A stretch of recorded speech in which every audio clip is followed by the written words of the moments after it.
What's up, everyone? Welcome to the video.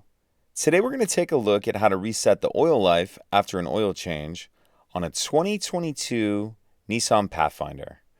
So you'll need the vehicle either on or running, and then we'll be using these buttons on the left-hand side of the steering wheel. So the first thing I'm going to do is scroll left or right using one of these two buttons, and keep scrolling until we get to this menu, the settings menu, the one that looks like a little gear. Once you have that up, this roller ball right here, we're going to press this in.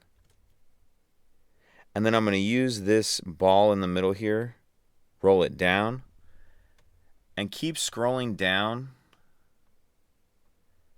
until we get to maintenance. And then I'm going to press that in. And then you'll see service is highlighted. Press this in again.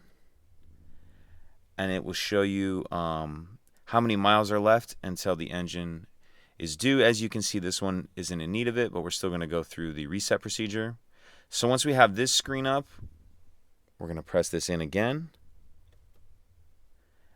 And then scroll down for yes. Press that button in again. And as you can see there, it's been reset.